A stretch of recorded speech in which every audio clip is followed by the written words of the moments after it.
할렐루야, 예수님의 사랑으로 성도 여러분을 사랑합니다. 권력은 부자간일지라도 나눠 갖지 못한다는 말이 있습니다. 아무리 부모와 자식간일지라도 권력은 쉽게 내어줄 수가 없다는 뜻이겠죠. 16세기 영국의 왕이었던 헨리 8세가 자신의 재혼과 권력의 집중을 위해 가톨릭 교회를 버리고 영국 성모교를 만들었습니다. 그리고 캐서린 왕비를 내쫓고 앤 불림과 전격적으로 결혼을 합니다. 아들이 없던 헨리 8세는 앤 왕비가 왕자를 낳아줄 줄 알았습니다. 그러나 앤 왕비마저 딸을 낳자 삽시간에 사랑이 식고 앤 왕비는 누명을 쓰고 사형을 당합니다. 이후 영국은 수십 년간 권력을 정탈하기 위한 피비린내 나는 싸움이 벌어집니다. 거기에 구교와 신교의 싸움이 더해지는 것이죠. 결국 승자는 앤 왕비의 딸이었다가 반역자로 구금되어 있던 엘리자베스 1세였습니다. 그녀는 평생 결혼도 하지 않았습니다. 나는 영국과 결혼했다고 선포하며 영국을 다스린 끝에 마침내 대영 제국의 기초를 쌓았습니다. 그녀를 통해 대서양을 장악한 영국은 신대륙을 접수하며 해가 지지 않는 대영 제국을 시작했던 겁니다. 그리고 이런 정치적, 경제적 융성을 기반으로 셰익스피어를 비롯한 많은 문인과 예술인들이 그 사회를 더욱 빛나게 했습니다. 그런데 그들보다 조금 앞선 시대에 권력의 모습을 보여주는 또 다른 사건이 우리나라에도 있었습니다. 1392년 조선이 개국을 했습니다. 4년 전 위화도 해군을 통해 권력을 잡은 이성계는 마침내 고려의 충신들을 제거하고 새로운 나라를 세운 겁니다. 그런데 이성계는 자신의 후계자로 두 번째 부인인 신덕왕후의 막내 이방석을 세자로 세웁니다. 세자 위로 첫째 부인에게 5명의 아들이 있었고 둘째 부인에게도 방석의 형인 방번이 있었는데 유독 막내를 세자로 세운 것입니다. 이러니 분란이 안 일어날 수가 없었습니다. 특히 첫째 부인의 5째 아들인 방원은 조선개국의 1등 공신이었죠. 최후까지 반대한 정몽주를 제거한 것도 이방인이었습니다. 그러나 아버지 이성계는 못내 그를 인정하지 않습니다. 오히려 그를 멀리합니다. 결국엔 이방원도 살아남기 위해 왕자의 난을 통해서 세자 방석과 방번을 죽이고 1400년 조선 3대 왕으로 즉위하게 됩니다.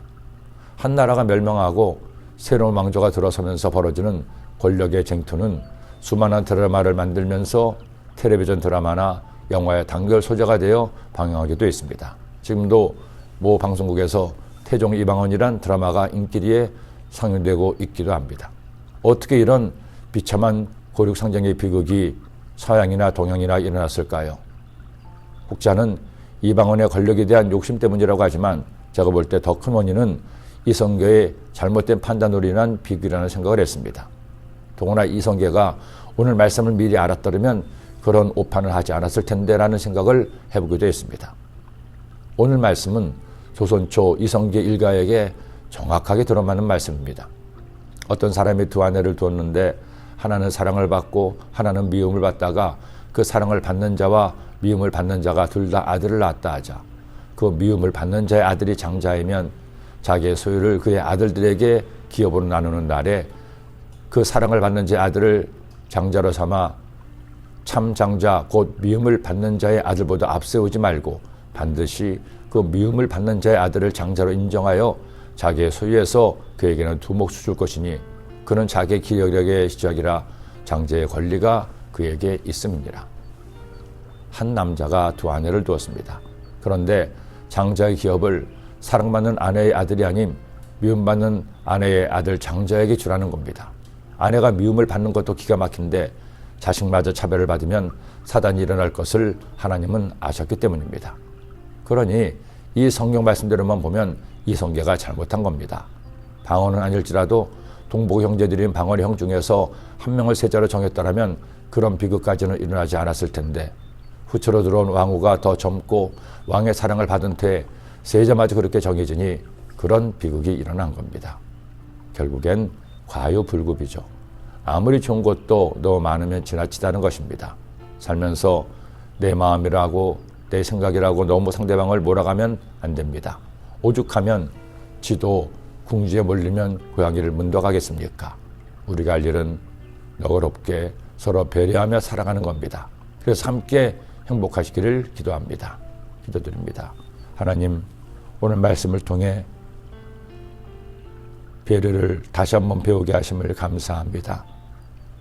내 욕심, 내 생각, 내 판단만 고집하지 말고 상대방의 입장을 존중하고 배려하는 넉넉한 마음으로 저희들의 삶의 모든 관계가 아름다워지게 하시고 주님이 기뻐하시는 사랑과 간영의 태도로 사는 저희 모두가 되게 하여 주옵소서.